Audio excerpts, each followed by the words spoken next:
Ma collègue s'est attribué le mérite de mon projet, alors je l'ai laissé le présenter sans les fichiers clés.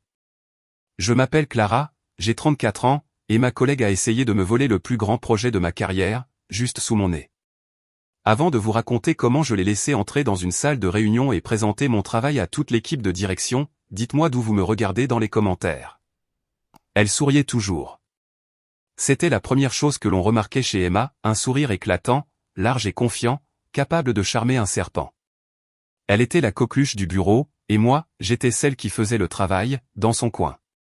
Dans le coin de cette salle de réunion stérile aux parois de verre, je la regardais glisser entre les cadres, rire à une blague d'un directeur, toucher le bras de notre manager, Marc, d'un air rassurant. Il l'adorait.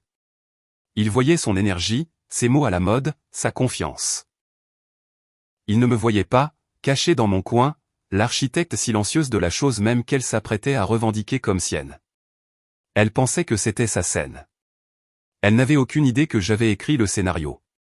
Pendant 4 mois, ma vie avait tourné autour d'un projet au nom de code, Chimera.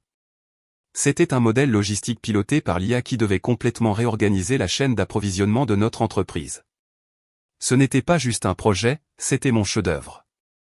Mes empreintes étaient sur chaque ligne de code, chaque modèle de données, chaque algorithme prédictif. Je me souviens des nuits alimentées par du café réchauffé et le vrombissement des serveurs, à esquisser des structures sur un tableau blanc jusqu'à ce que mes mains soient tachées d'encre de marqueur. Je me souviens du frisson lorsque le script Python a enfin fonctionné sans erreur à 3 heures du matin. C'était une partie de moi. Mon collègue Ben, un analyste de données aux yeux aussi vifs que son esprit, voyait souvent ma voiture sur le parking tard le soir. Un soir, il m'a apporté une tasse de thé, regardant par-dessus mon épaule un enchevêtrement complexe de code. Il a laissé échapper un petit sifflement. « Cette logique, c'est ta patte, Clara » a-t-il dit. Personne d'autre dans cette boîte ne construit une structure aussi nette. C'est brillant. Il était le seul à voir le vrai travail. En réunion, c'était une autre histoire. Je me souviens d'une, il y a un mois. J'essayais d'expliquer un point de données crucial, mais Marc, mon manager, a agité la main avec dédain. Super, Clara, on reviendra sur les détails techniques. Emma, tu as quelque chose de percutant pour nous? Emma, qui n'avait pas regardé une feuille de calcul de toute la semaine, s'est penchée en avant avec ce sourire gagnant. Je pense que nous devons tirer parti de la disruption synergique, avait-elle dit, enfilant des mots à la mode comme des perles. Marc avait rayonné. Exactement. C'est la vision d'ensemble dont nous avons besoin. Je me suis senti rapetissé sur ma chaise, devenant invisible. C'était un sentiment familier. La tempête a éclaté un mardi, 3 jours avant la grande présentation au vice-président de la stratégie. Je passais devant le bureau de Marc quand j'ai entendu la voix d'Emma, suintant la fausse modestie. Et bien sûr, j'ai passé toute la nuit à finaliser le modèle d'IA, disait-elle. C'était une bête, mais j'ai finalement réussi à le dompter. Je me suis arrêté net. Le gobelet en plastique dans ma main me semblait incroyablement lourd. Mon sang s'est glacé. Elle récitait mot pour mot les conclusions clés de mon rapport de synthèse. Mes conclusions. Mes nuits blanches. Ma percée. Et Marc buvait ses paroles. Travail incroyable, Emma. Le VP va être époustouflé. J'ai senti une bouffée de chaleur m'envahir la nuque, mais sous cette chaleur, il y avait une couche de glace. Ce n'était pas seulement de la colère, c'était une clarté terrifiante et absolue. J'ai tourné les talons et je suis parti avant qu'il ne puisse me voir.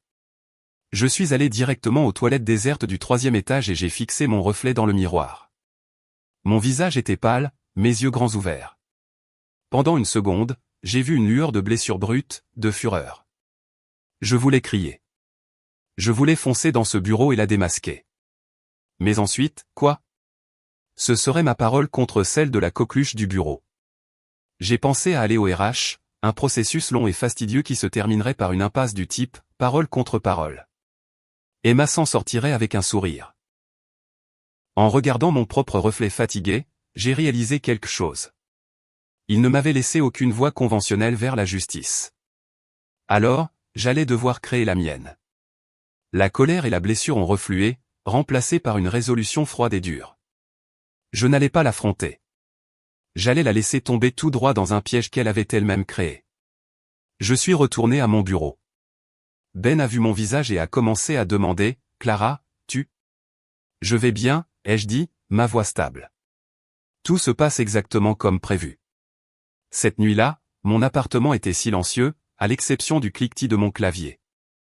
Je ne détruisais rien, je construisais. D'abord, j'ai pris mon chef-d'œuvre terminé et parfait de 32 diapositives, le vrai projet Shimra, et je l'ai sauvegardé sur une clé USB argentée et élégante. Chaque graphique était vérifié 3 fois, chaque point de données validé. Ensuite, je me suis tourné vers le serveur partagé de l'entreprise. Je savais qu'Emma était paresseuse. Je savais qu'elle copierait simplement la version qui s'y trouvait quelques minutes avant la réunion. J'ai ouvert le fichier de présentation sur le serveur. C'était mon brouillon de travail d'il y a une semaine, plein d'idées, mais les données de base étaient incomplètes. Les graphiques portaient la mention « placeholder », les analyses clés menaient à des impasses. Cela avait l'air plausible à première vue, mais s'effondrerait à la moindre analyse. C'était le piège parfait.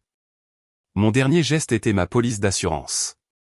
J'ai ouvert mon email, joint une copie protégée par mot de passe de la vraie présentation finale et l'ai envoyée à Ben. Objet, sauvegarde finale projet Shimra. Salut Ben, je viens de finir la présentation finale pour demain. Je joins une copie protégée par mot de passe au cas où. Mes nerfs sont à vif, ah. On se parle demain. Clara. J'ai cliqué sur « Envoyer ». L'horodatage était mon alibi, ma preuve de paternité. Verrouillé et chargé. Je me suis adossé. Le piège était tendu. La salle de réunion bourdonnait de cette tension spécifique qui précède une réunion à fort enjeu. Les directeurs et les cadres supérieurs sirotaient du café. À la tête de la longue table polie se trouvait Madame Albright, la vice-présidente de la stratégie. C'était une femme qui ne perdait pas de temps en sourires ou en bavardage. Sa seule présence imposait le silence. Emma se tenait au pupitre, rayonnante de confiance. Elle m'a jeté un petit regard apitoyé en branchant son ordinateur portable. Le spectacle allait commencer. Bonjour à tous, a-t-elle commencé, la voix claire. Les premières diapositives se sont bien passées. Page de titre, ordre du jour, elle récitait mon résumé exécutif de mémoire. Puis elle a cliqué sur la diapositive 5. Celle qui devait montrer l'analyse du problème principal. Le graphique qui est apparu était un fouillis de données fictives. Le titre indiquait « Insérer les données logistiques du T3 ici ». Une lueur de confusion traversa son visage, mais elle tenta de continuer malgré tout. Donc, comme vous pouvez le voir, les données indiquent des défis importants. Elle a cliqué à nouveau. La diapositive suivante, censée détailler l'architecture du modèle d'IA, n'était qu'un titre et une boîte vide. L'atmosphère dans la pièce a changé. Le faible bourdonnement des conversations s'est éteint. Le sourire d'Emma commença à paraître crispé. Elle transpirait visiblement maintenant, bégayant en essayant de bluffer pour s'en sortir avec des concepts qu'elle ne comprenait pas. Madame Albright, qui avait observé sans expression, a finalement pris la parole. Sa voix a percé le silence gênant. « Excusez-moi, Madame Davis. » Emma se figea. Le dossier que j'ai reçu mentionnait un modèle Python fonctionnel et détaillé. Ceci semble être une version préliminaire. Madame Albright baissa les yeux sur le papier devant elle. Il est écrit ici, a-t-elle poursuivi, sa voix dangereusement neutre, que Clara Anderson était l'analyste de données principale qui a développé ce modèle. Toutes les têtes dans la pièce se sont tournées vers moi. Les yeux perçants de Madame Albright m'ont trouvé dans mon coin. Madame Anderson, peut-être pourriez-vous nous éclairer à ce sujet? J'ai pris une lente inspiration. Oui, je peux. Je me suis approché du pupitre, j'ai sorti la clé USB argentée de ma poche et je l'ai branchée calmement. Ce faisant, Emma m'a lancé un regard de pur venin. Je l'ai ignoré.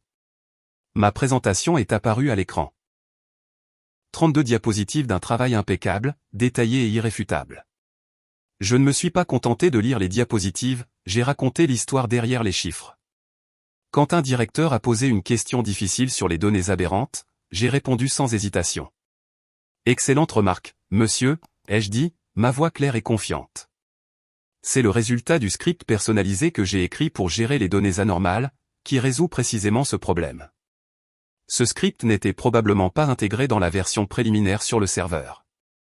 Je n'ai pas eu besoin de pointer du doigt. Je n'ai pas eu besoin de dire qu'elle était une fraude. mon travail parlait pour moi. La vérité se dévoilait, diapositive après diapositive, devant les personnes même qu'elle avait tenté de tromper.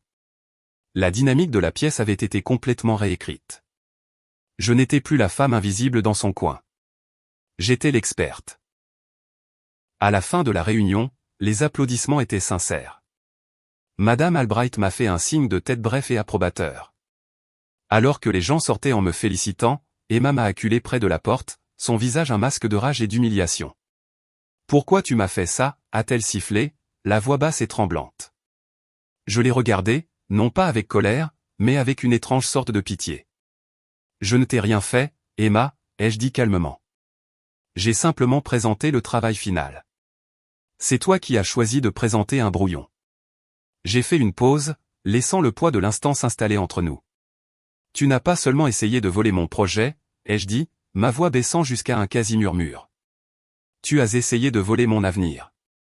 Je t'ai simplement donné celui que tu méritais vraiment. » J'ai soutenu son regard une seconde de plus, puis j'ai tourné les talons et je suis parti sans me retourner. La conversation était terminée. La limite était tracée, de façon permanente. Le changement au bureau a été immédiat et sismique. C'était comme si un sortilège avait été rompu. Les gens ont commencé à venir à mon bureau, à me demander mon avis, à m'inclure dans les conversations. Marc, mon ancien manager, n'osait même plus me regarder dans les yeux. Une semaine plus tard, Madame Albright m'a convoqué dans son bureau. C'était un bureau d'angle avec vue sur toute la ville. « Clara, dit-elle, allant droit au but. La compétence doit être aux commandes.